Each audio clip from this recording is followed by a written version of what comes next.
তৌফিক দিয়েছেন। সবাই বলে আলহামদুলিল্লাহ। কষ্টের মধ্যে যারা আল্লাহ রাব্বুল আলামিনকে স্মরণ করব, আল্লাহ রাব্বুল আলামিনের ইবাদত করব, তারাই হচ্ছে প্রকৃতপক্ষে আল্লাহ রাব্বুল আলামিনের প্রিয় বান্দা। যত কষ্ট আসবে মুমিনের জন্য, আর কষ্ট মধ্যে যখন ইবাদত করবে তখন আল্লাহ রাব্বুল আলামিনের কাছে ওই বান্দার প্রিয় পাত্র হবে।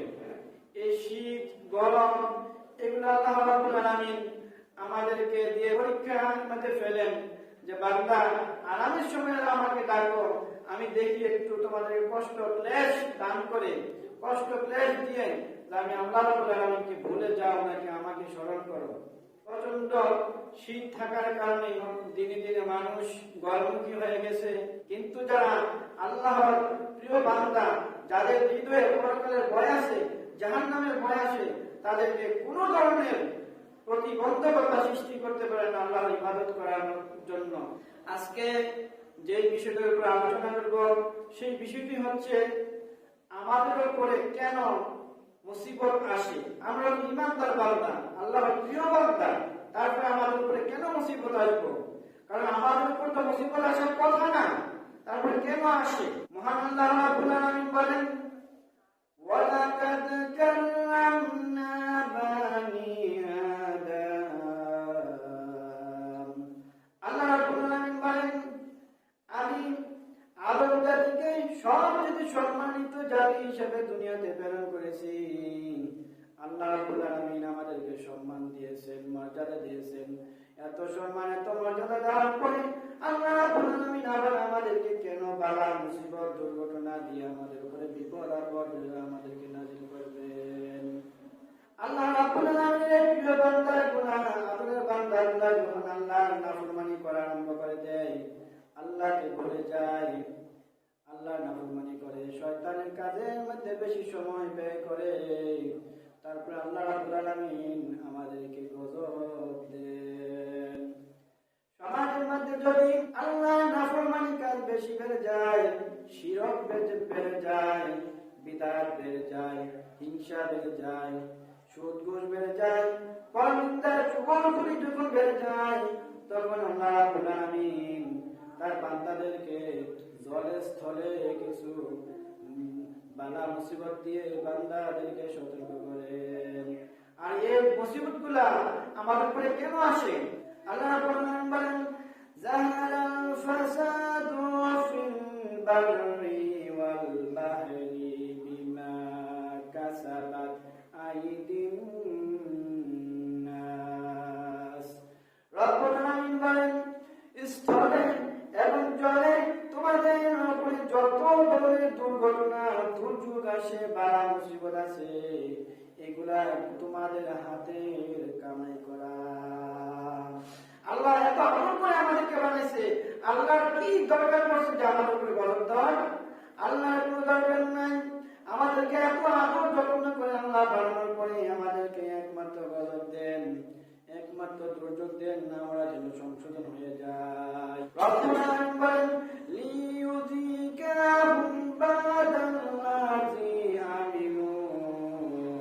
আমি তোমাদেরকে দুর্যোগ দেই, আমি তোমাদেরকে অসুস্থ দেই, আমি তোমাদের অন্যায়গুলার আমি কিছু আস্বাদন তোমাদেরকে ভোগ করাই। রব্বুল আলামিন তারপর বলেন, লাআল্লাহুম ইয়ারজিউন, যাতে তোমরা আমি আল্লাহর দিকে ফিরে আসো। বুঝলাম আল্লাহ রাব্বুল আলামিন গজব দেন এবং আমাদের উপরে কত বালা মুসিবত দান করেন, একমাত্র কারণ হচ্ছে আল্লাহ রাব্বুল আলামিন চান যে আমরা যেন তার দিকে আমরা ফিরে আসি, তওবা করি, আমরা যেন এগুলো থেকে আমরা ফিরে আসি। কিন্তু আমরা এই আয়াতের শিক্ষা আমরা বুঝতে পারি নাই, না বুঝতে পেরে আমরা আরো বরঞ্চ ভালো কথা আরো খারাপের দিকে চলে যায়। কাফের বেঈমানেরা, ইহুদিরা, মুশরিকরা এই ধরনের বালা মুসিবত থেকে বাঁচার জন্য তারা যে পন্থা অবলম্বন করত, দেখা গেছে আমরা মুসলমান দাবি করার পর সেইভাবে কাফের মুশরিকদের মতন তাদের পন্থা অবলম্বন করি। কাফের মুশরিকরা এই ধরনের বালা মুসিবত থেকে বাঁচার জন্য তারা সমাজ থেকে খেজুর তুলত, ফসল ফলাদি সবার ঘর থেকে তুলতো, চাঁদা তুলতো, টাকা তুলতো। এই খেজুর গুলা তুলে, ফল গুলা তুলে কাফেররা দুই ভাগ করতো। একবার আল্লাহ রাব্বুল আলামিনের জন্য উৎসর্গ করত, আরেকবার তাদের দেব দেবীর জন্য উৎসর্গ করত। আর তাদের বিশ্বাস করত, আমরা যদি আল্লাহ রাব্বুল আলামিনকে খুশি করিয়া আমাদের দেব দেবীদেরকে যদি খুশি করি, তাহলে আমাদের উপরে বালা মুসিবত আসবে না, জ্বর তুফান আসবে না, কলেরা বসন্ত আসবে না। এই ধরনের বিশ্বাস ছিল কাফেরদের, এই ধরনের বিশ্বাস ছিল মুশরিকদের। খেজুর গুলা তোলার পরে, টাকা গুলা তোলার পরে অনেক সময় তাবারকের ব্যবস্থা করতো, খাওয়ার ব্যবস্থা করতো। আর তারা এগুলা দুই ভাগ করে, যেটা তারা নিজেদের জন্য একবার রাখতো, রাখা সেটা তারা আত্মীয় স্বজন যারা আছে তাদেরকে দাওয়াত দিত। পাড়া প্রতিবেশী যারা আছে সকলের ঘরে ঘরে তারা খেজুর গুলা এবং কি তাদের খাবার গুলা বিলিয়ে দিত, আরেকবার তাদের দেব দেবীর জন্য উৎসর্গ করে দিত। এইভাবে এই মুশরিকরা, এই কাফেররা আল্লাহ রাব্বুল আলামিনের নাফরমানি করত, আল্লাহ রাব্বুল আলামিনের সাথে শিরক করত। আর তারা এইভাবে দেব দেবী পূজা করত। তারা মনে করত, আর এই দেব দেবীকে কেন্দ্র করে আল্লাহ রাব্বুল আলামিন আমাদের উপর থেকে বিপদ মুসিবত গুলা দূর করে দিবে। এই ছিল তাদের চিন্তা ভাবনা। তারা সমাজ থেকে টাকা তুলত, খেজুর তুলত, দেড়হাম করে তুলত, তুল্লার দুই ভাগ করত। একবার আল্লাহর জন্য উৎসর্গ করে দিত, আরেকবার তাদের দেব দেবী যাদেরকে তারা পূজা করত তাদের নাম উৎসর্গ করত। তাদের প্রতিবেশী যারা আছে, আপন যারা আছে তাদেরকে দেওয়া করতো, ঘরের মধ্যে আনতো। তাদের উদ্দেশ্য ছিল এগুলা যদি করি তাহলে আমাদের বিপদ আপদ মুসিবত এগুলা থেকে আমরা রক্ষা পাবো। কিন্তু রাসূলুল্লাহ সাল্লাল্লাহু আলাইহি ওয়াসাল্লামের হাদিসের দিকে তাকাইলে দেখা যায়, আল্লাহ রাব্বুল আলামিনের কোরআনের আয়াতের দিকে তাকাইলে দেখা যায় তাদের চিন্তাধারা ছিল সম্পূর্ণ শিরকি চিন্তাধারা। রাসূলুল্লাহ সাল্লাল্লাহু আলাইহি ওয়াসাল্লাম হুনাইনের যুদ্ধ থেকে নবীদের রওনা দিলেন। মুসলিম কিছু নতুন মুসলিম হয়েছে, তারা রাসূলুল্লাহ সাল্লাল্লাহু আলাইহি ওয়াসাল্লামের সাথে রওনা দিল। তাদের ইসলাম সম্পর্কে তেমন ধারণা ছিল না, ইসলাম সম্পর্কে তেমন জ্ঞান ছিল না। তারা নবীদের সাথে রওনা দিল। প্রতিমধ্যে দিয়ে দেখলো মুশরিকরা একটি গাছের মধ্যে পূজা করতেছে, তার অস্ত্রগুলা ওই গাছের মধ্যে লটকিয়ে রাখলো। ওইটার নিচে তারা বিভিন্ন ধরনের ফল ফলাদি জমা করে। আর তাদের ধারণা এই গাছের পূজা করার কারণে, এই গাছের নিচে খাবার দেওয়ার কারণে আল্লাহ রাব্বুল আলামিন আমাদেরকে বিপদ থেকে উদ্ধার করবে, মুসিবত থেকে উদ্ধার করবে, আমাদেরকে রোগ শোক দিবে না, আমাদেরকে কলেরা বসন্ত কোনো কিছু দিবে না। এইভাবে মুশরিকরা গাছের পূজা করতো আর গাছের নিচে খাবার নিয়ে দিয়ে আসতো। মুসলিমরা বলতো, ইয়া রাসূলুল্লাহ, ইয়া হাবিবাল্লাহ, ইহুদিরা যেভাবে, মুশরিকরা যেভাবে ওই গাছের নিচে পূজা করে, গাছের নিচে খাবার দেয়, রাসূল একটা গাছ নির্দিষ্ট করে দিলে আমরা ওই গাছটার পূজা করতাম। রাসূলুল্লাহ সাল্লাল্লাহু আলাইহি ওয়াসাল্লাম বলেন, আমার সাহাবী তোমার তো সঠিক জ্ঞান নাই, এরা যা করতেছে সেটা শিরকের অন্তর্ভুক্ত। এই গাছের নিচে মুশরিকরা খাবার দিত, গাছের পূজা করত। আমাদের দেশ, আমাদের সমাজও দেখা যায় এমন কিছু অনুষ্ঠান করব, এমন কিছু বিধান চালু করব, বিধান চালু করার কারণে হয়তো আল্লাহ রাব্বুল আলামিন আমাদের উপরে কলেরা দিবে না, বসন্ত দিবে না, বিপদ আপদ দিবে না, কোন দুর্যোগ দিবে না, জল থেকে কোন ধরনের বন্যা দিবে না, স্থল থেকে কোন ধরনের ভূমিকম্প দিবে না। মানুষগুলা এইভাবে চিন্তা ভাবনা করে সমাজের মধ্যে, দেশের মধ্যে অনেক ঘটনা আছে, তারাও চাঁদা তুলে, টাকা তুলে এবং কৃষির ব্যবস্থা করে। অনেক মানুষের মাজারের নামে, বিশ্বাসের নামে তারা দান করে, সদকা করে। কিন্তু আল্লাহ রাব্বুল আলামিন লোকে বোঝা যায় এইগুলা যারা করবো আল্লাহ রাব্বুল আলামিন শিরকের অন্তর্ভুক্ত হয়ে যাব। রাসূলুল্লাহ সাল্লাল্লাহু আলাইহি ওয়াসাল্লাম বলেন, মান আমিলা আমালান লাইসা আমরুনা ফাহুয়া। আমার ওহিতে যে আমলগুলো আমি তোমাদের উপরে দেই নাই, ওই আমলগুলো যদি তোমরা করো, ওই আমলগুলো আল্লাহ রাব্বুল আলামিন কবুল করবে না। মক্কার মুশরিকরা আল্লাহকে উপেক্ষা করে তাদের পূজা মণ্ডপগুলোকে, মূর্তিগুলোকে তারা প্রাধান্য দিত। বর্তমান সমাজেও দেখা যায় যারা এইভাবে সিন্নি নামে বিভিন্ন ধরনের সিন্নি করে, খোদাই সিন্নি করে, সিন্নি করে, ওই সিন্নি করে। তার উদ্দেশ্য কিন্তু ছিল ভালো, কিন্তু রাস্তাঘাট পদ্ধতিটা হলো তার উদ্দেশ্য ছিল এই সিন্নি করার মাধ্যমে হয়তো আমরা আল্লাহ রাব্বুল আলামিনের নৈকট্য অর্জন করবো, আল্লাহ আমাদের উপরে বিপদ আপদ দিবে না। কিন্তু না, মহান আল্লাহ রাব্বুল আলামিন বলেন, লাকাদ কানা লাকুম ফি রাসূলিল্লাহি উসওয়াতুন হাসানাহ। আমি আল্লাহ রাব্বুল আলামিন সকল মানুষের জন্য আমার হাবিব জনাব মুহাম্মদ রাসূলুল্লাহ সাল্লাল্লাহু আলাইহি ওয়াসাল্লামকে আদর্শ হিসেবে দুনিয়াতে প্রেরণ করেছি। অতএব বান্দা, তুমি যে কোনো আমল করবা, ওই আমলগুলো আমার রাসূলের আদর্শ মতে হতে হবে। আমার রাসূলের আদর্শ মতে যদি না হয়, ওই আমলগুলো আল্লাহ রাব্বুল আলামিন কবুল করবে না। ওই মক্কার মুশরিকরা যেমন আল্লাহ রাব্বুল আলামিনের যে ভাগ, ওই ভাগটাকে প্রাধান্য না দিয়ে তাদের ভাগটাকে প্রাধান্য দিত। আমরা সমাজের মধ্যে যারা ফিন্নি করি, তাবারক করি, এইভাবে তাবারক করার পরে আমরা দেখছি তাদের মতন।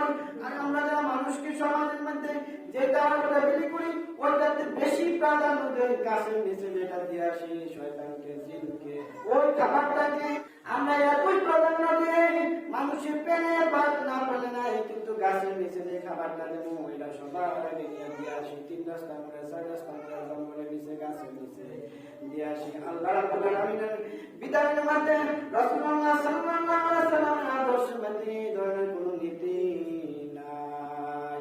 মহান আল্লাহ রাব্বুল আলামিন বলেন, ইয়া আইয়ুহান নাসু কুলু মিম্মা ফিল আরদি হালালান তাইয়্যিবা ওয়া লা তাত্তাবিউ খুতুওয়াতিশ শাইতান।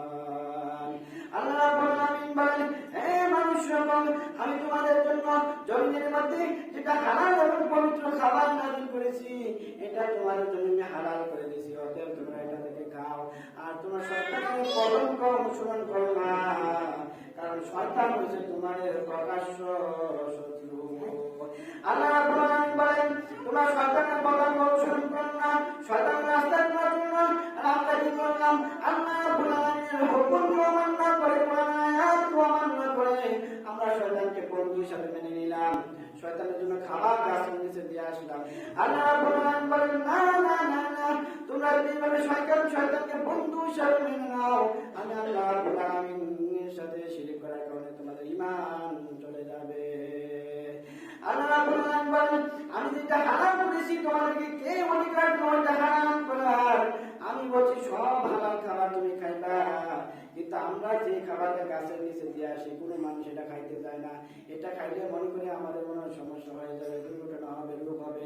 এইভাবে আমরা কোরআনের আয়াত না বোঝার কারণে, ইসলামকে না বোঝার কারণে আবার আমরা বিপদগামী হয়ে যাই। তাহলে পরকালে আল্লাহ রাব্বুল আলামিনের কাছে কি জবাব দিব?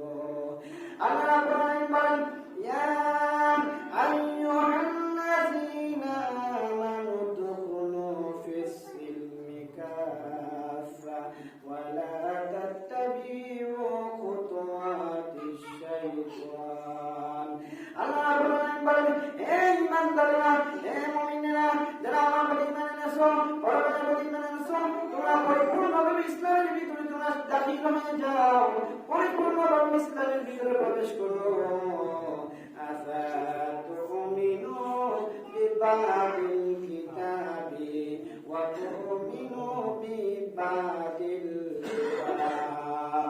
ও বান্দা, তোমরা মানে কিছু অংশ বাদ দিবা, কিছু অংশ মানবা, কারণ তোমরা পরিপূর্ণ ঈমানদার হইতে পারবা না।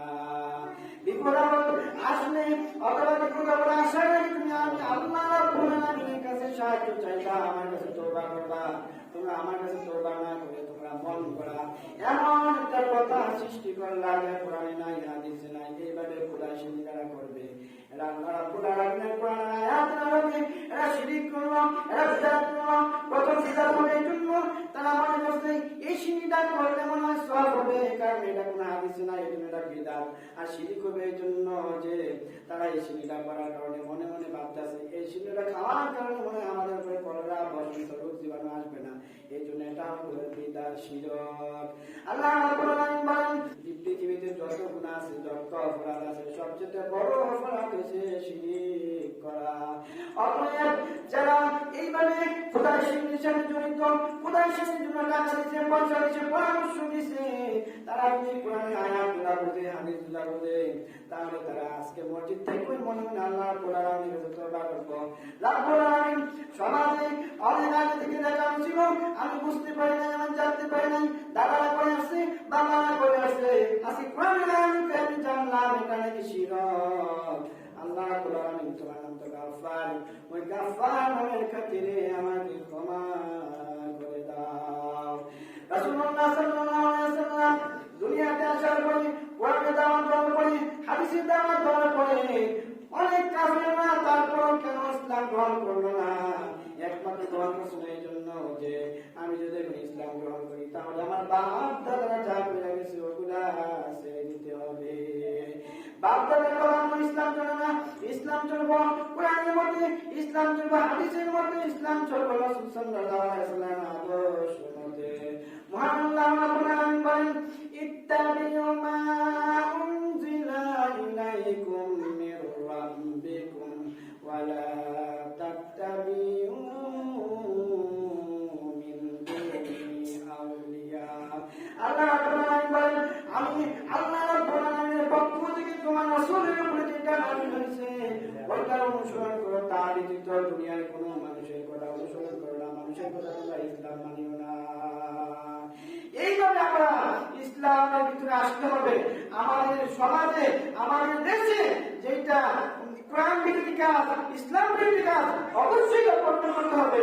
আমরা আসলে এমন একটা জাহিলিয়াতের মধ্যে আছি, আমরা শিরিক করি না, আমরা বিদআত করি না, আমরা নামাজ পড়ি, রোজাও করি, নিজেকে মুসলমান হিসেবে দাবি করি, কিন্তু আমরা শিরিকের মধ্যে জড়িত আছি।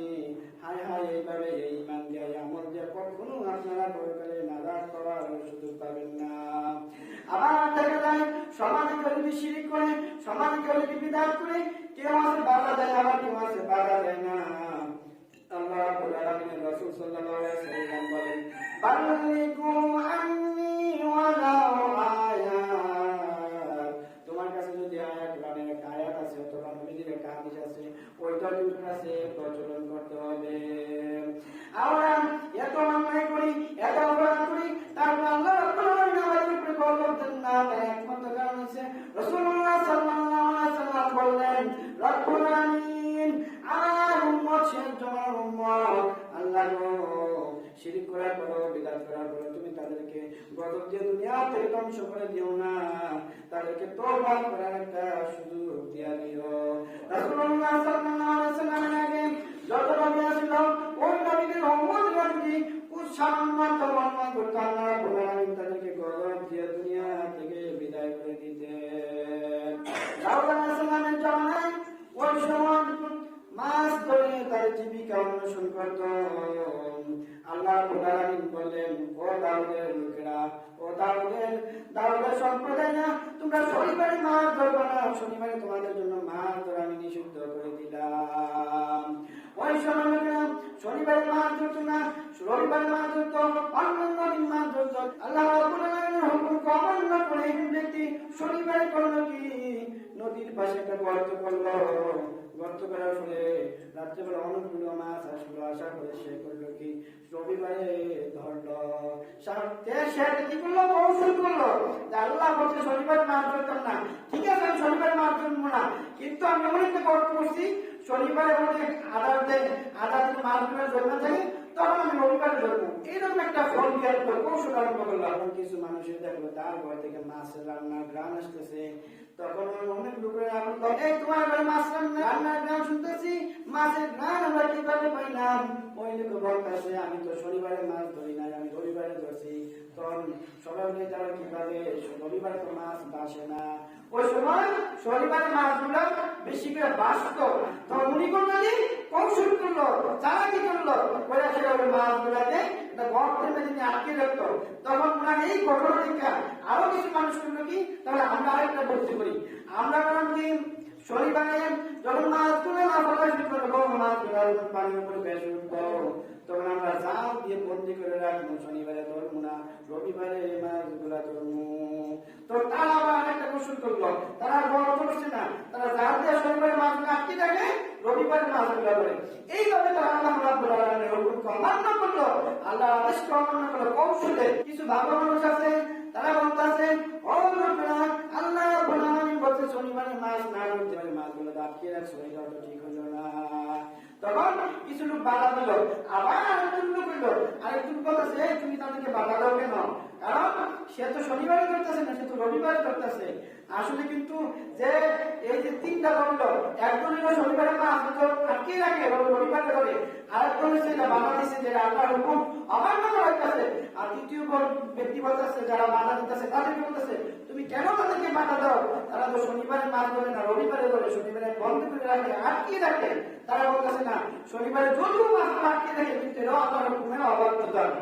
এইভাবে যখন তারা আল্লাহর হুকুমকে অমান্য করলো, তারা কৌশলে যখন শনিবারে মাছ আটকে রেখে রবিবারে ধরা আরম্ভ করলো, তখন দাউদ আলাইহিস সালাম বলেন ও সম্প্রদায়, তোমরা যদি এইভাবে আমায় আল্লাহ রাব্বুল আলামিনকে অমান্য করো, আল্লাহ রাব্বুল আলামিন তোমাদের উপরে গজব নাযিল করবেন।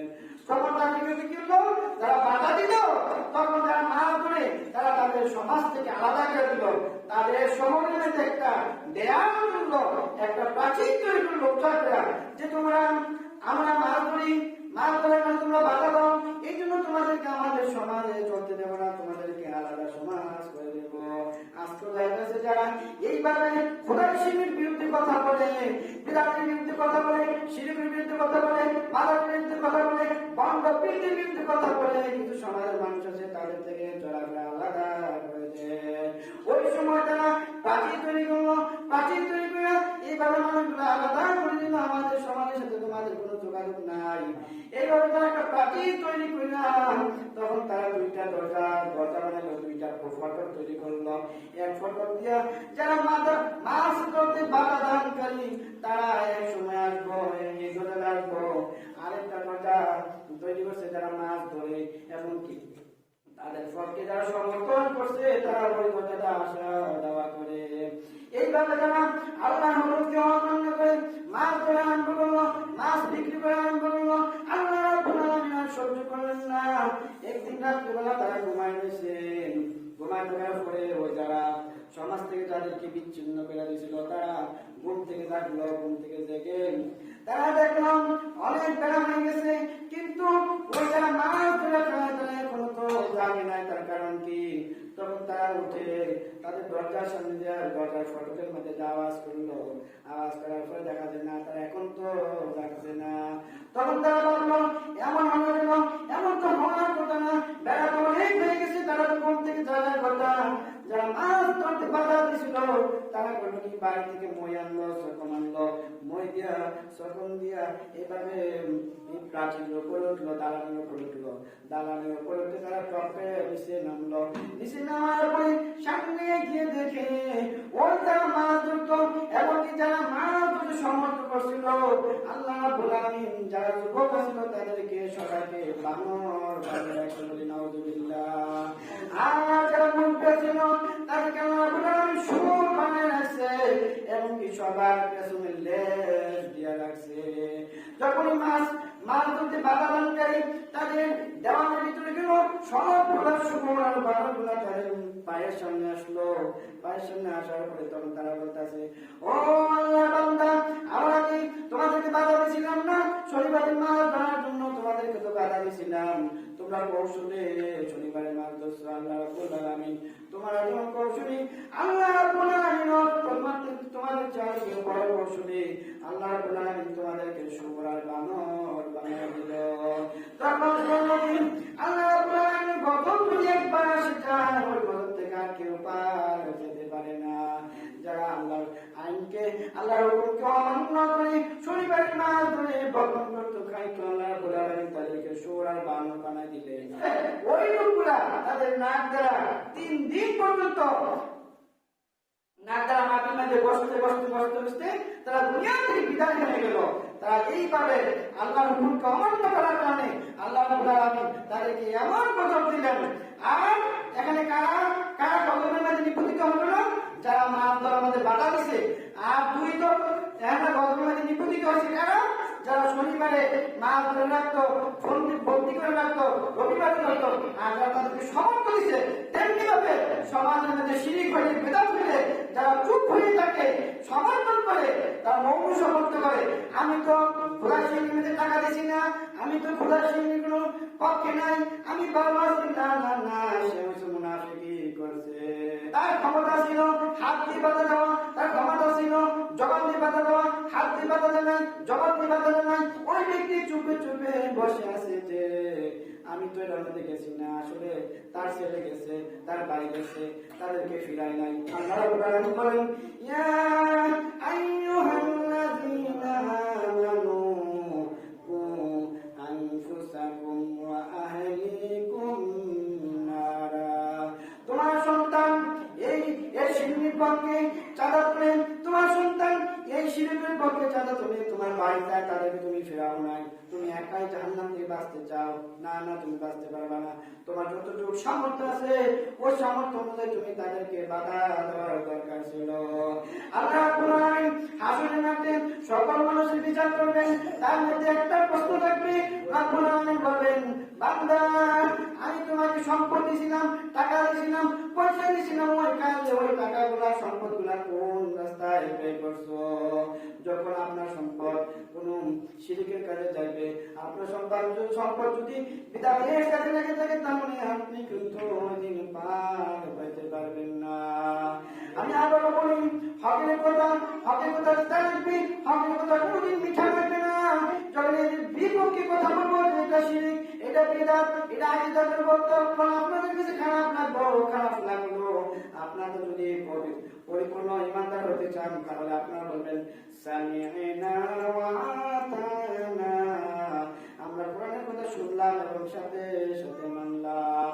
আর যদি কোরআনের কথা শোনার পরও আপনারা না মানেন, বিশ্বাস না করেন, আল্লাহ রাব্বুল আলামিন বলেন, ওয়াল্লাযীনা কাফারু ওয়া কাযযাবু বিআয়াতিনা উলাইকা আসহাবুন নারি হুম ফিহা খালিদুন।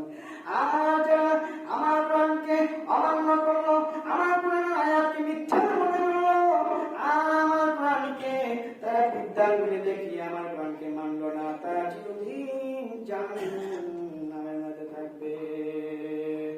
আল্লাহ রাব্বুল আলামিন বলেন, ইয়া আইয়ুহাল্লাযীনা আমানু তুবু ইলাল্লাহি তাওবাতান নাসুহা। আল্লাহ রাব্বুল আলামিন বলেন, ঈমানদারগণ, হে মুমিনগণ, তোমরা পরিপূর্ণভাবে খাঁটি তওবা করো। তাওবাতুন নাসুহা, নসুহা তওবা ওইটাকে বলা হয় আমি অন্যায় করছি, অন্যায় করার পর আল্লাহ রাব্বুল আলামিন কাছে তওবা করব। 2 নম্বর হচ্ছে আমি এই কাজটা করছি, আমি মানসিকভাবে আমি অনুতপ্ত করব, অনুশোচনা করব, নিজেকে লজ্জিত মনে করব। আর 3 নম্বর ভবিষ্যতে আমি আর এই গুনাহের কাজ করব না। আর 4 নম্বর কাজ হচ্ছে আমি যদি কোনো মানুষের সাথে এই কাজটা করে থাকি, মানুষের সাথে যদি কোনো অন্যায় করে থাকি, মানুষের জন্য হক যদি নষ্ট করে থাকি, তাহলে আমি ওই লোকের কাছে যাই ক্ষমা চাইব।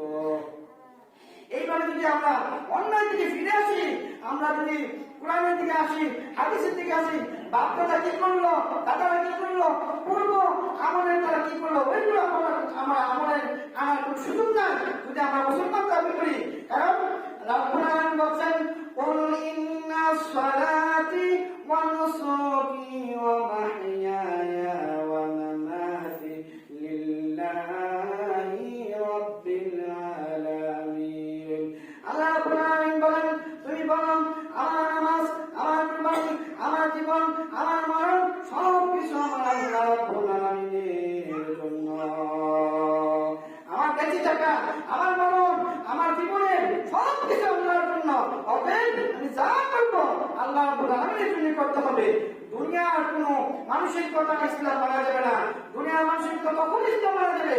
তার কথা যদি রাসূল সাল্লাল্লাহু আলাইহি ওয়াসাল্লামের আদর্শ মতো হয়, আল্লাহ রাব্বুল আলামিনের কোরআনের অনুযায়ী হয়, তাহলেই মানা যাবে।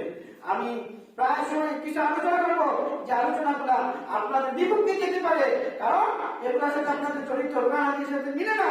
অতএব আপনারা যদি জ্ঞানীবান হন, তাহলে অবশ্যই এগুলো আমলে নেবেন এবং আপনাদের ভুল থেকে শুধরিয়ে উঠবেন। আর যদি এগুলো শুধরিয়ে না আসে, যদি এটাকে বাড়াবাড়ি করেন, তাহলে কোরআন আয়াত অস্বীকার করার কারণে, হাদিস অস্বীকার করার কারণে আল্লাহ রাব্বুল আলামিন তাদের বলেন তাদের ঈমান চলে যাবে। আল্লাহ রাব্বুল আলামিন আমাদেরকে কোরআন এবং হাদিসের আলোকে জীবন গঠন করার তৌফিক দান।